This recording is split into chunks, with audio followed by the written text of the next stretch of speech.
다 같이 사도신경으로 우리의 신앙을 함께 고백하시겠습니다. 나는 전능하신 아버지 하나님, 천지의 창조주를 믿습니다. 나는 그의 유일하신 아들, 우리 주 예수 그리스도를 믿습니다. 그는 성령으로 잉태되어 동정녀 마리아에게서 나시고 본디오 빌라도에게 고난을 받아 십자가에 못 박혀 죽으시고 장사된 지 사흘 만에 죽은 자 가운데서 다시 살아나셨으며 하늘에 오르시어 전능하신 아버지 하나님 우편에 앉아 계시다가 거기로부터 살아있는 자와 죽은 자를 심판하러 오십니다. 나는 성령을 믿으며 거룩한 공교회와 성도의 교제와 죄를 용서받는 것과 몸의 부활과 영생을 믿습니다. 아멘. 다같이 찬송가 337장 내 모든 시험 무거운 짐을 함께 찬송하시겠습니다.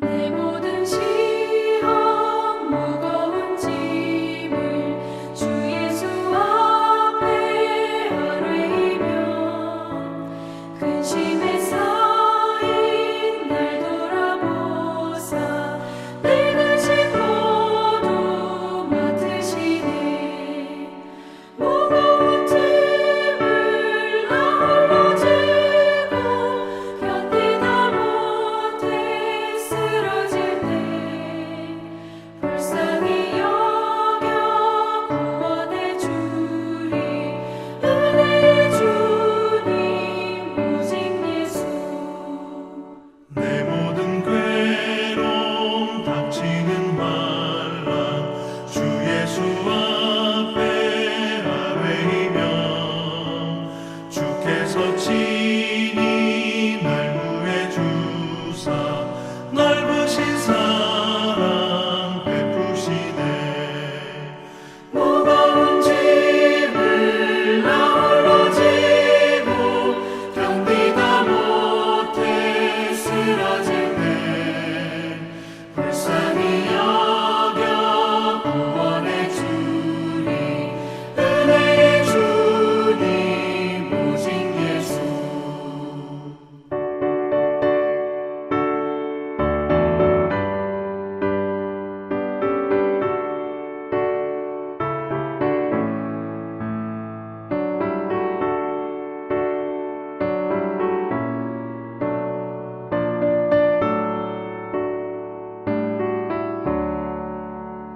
내 짐이 점점 무거워질 때 주 예수 앞에 아뢰이며 주께서 친히 날 구해 주사 내 대신 짐을 져주시네 무거운 짐을 나 홀로 지고 견디다 못해 쓰러질 때 불쌍히 여겨 구원해 주리 은혜의 주님 오직 예수 마음의 시험 무서운 죄를 주 예수 앞에 아뢰이며 예수는 나의 능력이 되사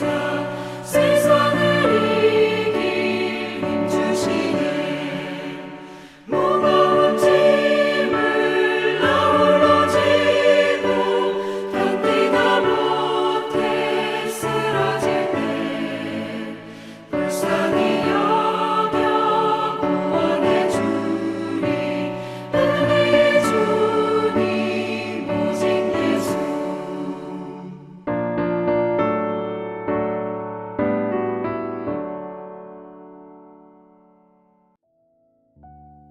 오늘 우리에게 주시는 하나님의 말씀은 신약성경 야고보서 4장 1절에서 3절까지의 말씀입니다. 야고보서 4장 1절에서 3절까지의 말씀을 제가 받들어 봉독하겠습니다. 너희 중에 싸움이 어디로부터, 다툼이 어디로부터 나느냐? 너희 지체 중에서 싸우는 정욕으로부터 나는 것이 아니냐? 너희는 욕심을 내어도 얻지 못하여 살인하며 시기하여도 능히 취하지 못함으로 다투고 싸우는도다. 너희가 얻지 못함은 구하지 아니하기 때문이요 구하여도 받지 못함은 정욕으로 쓰려고 잘못 구하기 때문이라. 아멘. 여러분, 인류의 역사는 한마디로 전쟁의 역사라고 해도 과언이 아닐 겁니다. 이 전쟁의 결과로 인하여 한 나라가 흥하기도 하고 또 망하기도 합니다. 어디 나라 뿐이겠습니까? 어찌 보면 개인의 역사도 그러합니다. 개인의 삶도 결국 이 다툼의 연속입니다. 그렇다면 이러한 다툼이 일어나게 되는 근본적인 원인은 과연 무엇일까요? 오늘 본문을 통해 야고보는 그것이 바로 인간의 욕심이다, 이렇게 알려주고 있습니다. 본문 1절의 말씀입니다. 너희 중에 싸움이 어디로부터, 다툼이 어디로부터 나느냐? 너희 지체 중에서 싸우는 정욕으로부터 나는 것이 아니냐? 야고보는 싸움과 다툼이라고 하는 것이 바로 인간의 욕심, 인간의 정욕으로부터 시작된다고 분명하게 말하고 있습니다. 하지만 많은 사람들은 싸움과 다툼의 원인은 나에게 있는 것은 아니라고 말합니다. 때로는 사회 구조나 혹은 불평등한 현실 속에서 찾으려고 합니다.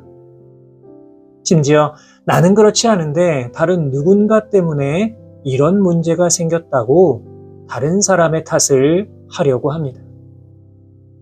이 심각한 범죄를 지은 사람들의 이야기를 들어보면 공통적인 특징이 있다고 합니다. 그것이 무엇이냐 하면 그것은 바로 자신이 저지른 범죄가 나의 실수가 아니라 누구 때문에 혹은 누구로부터 영향을 받아서 누군가의 잘못 때문에 벌어진 일이라고 생각한다는 겁니다. 실제로 이런 모습을 많이 보게 됩니다. 엄청난 범죄를 저지르고도 너무나 떳떳하게 오히려 피해를 당한 사람을 비난하는 그러한 범죄자들의 모습도 우리는 볼 수 있습니다. 그런데 분명한 사실은 무엇일까요? 우리의 인생과 사회와 역사 속에서 벌어지는 모든 문제의 원인은 외부의 어떤 요인 때문이 아닙니다. 사회 구조나 제도의 탓도 아닙니다. 여러분, 사실 지금까지 사회적인 구조가 얼마나 많이 바뀌었습니까? 제도도 수없이 달라졌습니다. 하지만 달라진 것이 무엇입니까? 이 지구상에서 전쟁이 완전히 종식되었습니까? 개인 간의 다툼은 완전히 사라졌습니까? 결코 그렇지 않습니다. 오히려 더 많은 문제점이 나타나고 있고 이로 인하여 다양한 불만과 불평은 계속해서 쏟아져 나오고 있습니다. 여러분, 그렇다면 진정한 문제의 원인은 어디에 있는 것일까요? 바로 인간의 내부에 있다는 겁니다. 오늘 야고보가 알려주고 있는 것처럼 우리의 욕심, 우리의 정욕이 바로 문제의 핵심인 것입니다. 오늘 이 시간 개인과 사회와 국가가 직면한 모든 문제의 원인이 가장 먼저 바로 나에게 있다는 것을 다시 한번 기억하시기 바랍니다. 제도를 변화시키고 구조를 바꾼다고 하여서 문제가 사라지는 것이 아닙니다. 오히려 스스로 우리 자신을 점검하고 우리 안에 있는 욕심과 정욕의 문제를 해결하지 아니하면 우리는 결코 싸움과 다툼의 수렁에서 벗어날 수가 없습니다. 특별히 야고보는 이 사실을 너무나 분명하게 알고 있었기 때문에 오늘 본문 2절을 통해 이렇게 말합니다. 너희는 욕심을 내어도 얻지 못하여 살인하며 시기하여도 능히 취하지 못함으로 다투고 싸우는도다. 야고보는 지금 아무리 욕심을 내어도 얻을 수 없고 욕심이 지나쳐서 시기하여 살인을 저지른다고 하더라도 결국에는 원하는 것을 차지할 수 없다고 분명히 말합니다. 하지만 어떠합니까?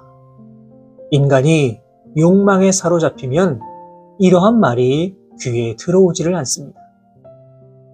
더욱 무서운 것은 욕망이 커지면 그저 마음속에만 욕망을 담고 살지 않는다는 것입니다.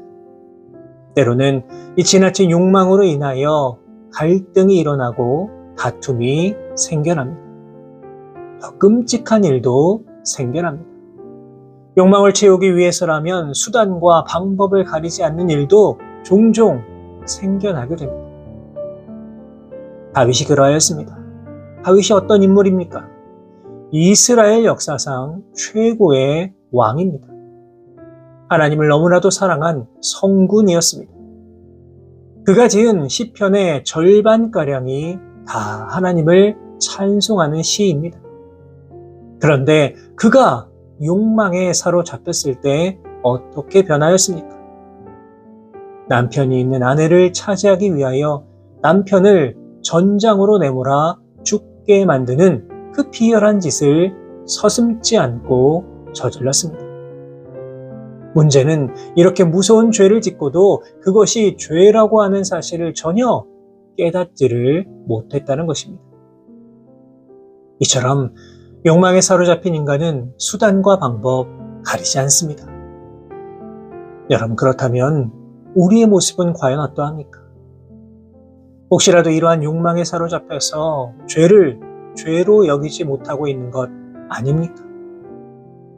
하나님 말씀을 듣기는 하지만 내 마음대로 왜곡시키고 변질시켜서 그것이 하나님의 뜻이라고 그렇게 믿고 있는 것 아닙니까? 바라기는 이제 우리 마음이 욕망에 사로잡히지 않을 수 있도록 경계하고 또 경계하실 수 있기를 바랍니다. 우리가 죄인임을 분명하게 인식하시고 하나님 앞에 언제나 눈물로 회개하시며 하나님 말씀 앞에 온전히 순종하며 나아가시는 우리 모든 성도 여러분들 되시기를 바랍니다. 이어지는 본문 3절의 말씀입니다. 구하여도 받지 못함은 정욕으로 쓰려고 잘못 구하기 때문이라. 오늘 본문의 말씀은 기도의 응답에 대한 이 분명한 기준을 말씀하고 있습니다. 우리는 참으로 많은 기도의 제목을 가지고 주님 앞에 나아갑니다. 그런데 어떠합니까? 우리의 기도에 선하게 응답해 주신 기도도 있지만 정말 오랫동안 기도하여도 여전히 아무런 응답이 없는 기도의 제목도 있습니다. 그런데 야고보는 기도의 응답이 없는 이유 중에 하나가 바로 우리의 욕심 때문이라고 말하고 있습니다. 어쩌면 이것은 기도의 분명한 원리라고도 할 수 있을 것 같습니다.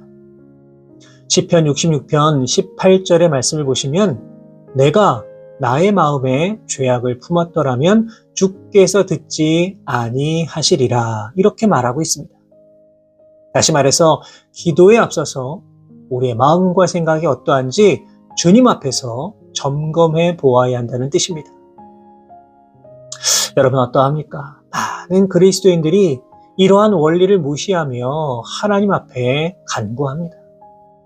심지어 내가 기도만 하면 하나님께서는 무조건적으로 응답해 주셔야 한다고 생각하는 분들도 있습니다.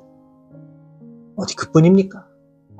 이런 생각에 빠져 있는 분들은 기도에 대한 응답이 없을 때 오히려 하나님을 원망합니다. 우리가 오늘 본문을 통해서 먼저 기억해야 할 것은 하나님은 우리의 필요를 분명하게 채워주시는 분이지만 우리의 욕심, 우리의 정욕까지 채워주시는 분은 아니라는 겁니다. 하나님은 우리의 요구에 그저 맹목적으로 응답해야만 하는 로봇이나 하인이 절대로 아닙니다. 하나님은 우리가 필요 이상으로 가지려고 하는 탐욕과 욕심에 대해서는 결코 응답하지 않으심을 기억해야만 합니다. 더 나아가서 우리가 기도하는 목적은 하나님의 뜻을 이루기 위함이지 우리의 뜻을 이루기 위함이 아님을 기억해야만 합니다. 다시 말해서 하나님 말씀에 따라 구하는 것이 올바른 기도라고 할 수 있는 겁니다. 여러분 그렇습니다. 하나님 나라 확장에는 전혀 관심이 없고 하나님의 뜻이 무엇인지는 전혀 마음을 쏟지 않고 그저 이기적인 욕심에 사로잡혀서 하는 기도는 결코 응답받는 기도가 될 수가 없습니다. 이 시간 응답받기 원하는 기도의 제목을 가지고 계십니까? 그렇다면 먼저 하나님 앞에서 우리의 마음을 정직하게 돌아보실 수 있기를 바랍니다. 우리가 기도하려는 동기와 목적이 하나님 뜻에 합당하고 하나님 말씀에 온전히 순종하는 것입니까? 혹시라도 지나친 욕심을 가지고 필요 이상의 것을 하나님 앞에 간구하고 있는 것은 아닌가 겸손하게 우리의 모습을 살펴보시기 바랍니다. 시편 145편 18절 말씀에는 여호와께서는 자기에게 간구하는 모든 자 곧 진실하게 간구하는 모든 자에게 가까이 하시는도다 라고 분명하게 약속하고 있습니다. 바라기는 오늘도 하나님 앞에 진실한 모습으로 나아가심으로 말미암아 반드시 필요한 것을 간구하시고 이를 통해 놀라운 기도의 응답을 받아 누릴 수 있는 우리 모든 성도 여러분 다 되실 수 있기를 주님의 이름으로 축원합니다. 기도하겠습니다. 하나님 감사합니다. 오늘도 우리에게 귀하고 복된 하루 허락하여 주시고 또 새 생명 허락하여 주셔서 이 땅을 살아갈 수 있도록 인도하여 주신 은혜에 감사를 드립니다. 사랑의 하나님, 오늘도 우리와 동행하여 주시고 어디에 있든지 무엇을 하든지 오직 주님의 영광을 위하여 살아갈 수 있는 우리 모두가 되게 하여 주옵소서. 이 시간 주신 말씀을 통하여 우리의 연약함을 돌아보게 됩니다. 혹시라도 우리가 욕망과 욕심에 사로잡혀서 하나님의 뜻을 기억하지 못하고 살아가고 있는 것은 아닌지 바라고 원하오니 우리에게 있는 이러한 연약함을 다 물리쳐 주시고 하나님 말씀에 온전히 순종하여서 하나님 뜻에 따라 살아갈 수 있는 우리 모두가 되게 하여 주옵소서. 이 시간 우리가 간구하는 기도의 모습도 되돌아봅니다. 우리가 구하여도 받지 못함은 정욕으로 쓰려고 잘못 구하기 때문이라 분명히 말씀해 주셨습니다. 이 시간 우리의 기도를 깊이 돌아보게 하여 주시고 정욕과 욕심에 사로잡힌 기도가 아니라 하나님 나라와 뜻을 간구하며 하나님 말씀을 기억하며 드리는 응답받는 기도가 다 되게 하여 주옵소서. 오늘도 우리와 온전히 동행하여 주실 것을 믿사오며 거룩하신 예수 그리스도의 이름으로 기도하옵나이다. 아멘.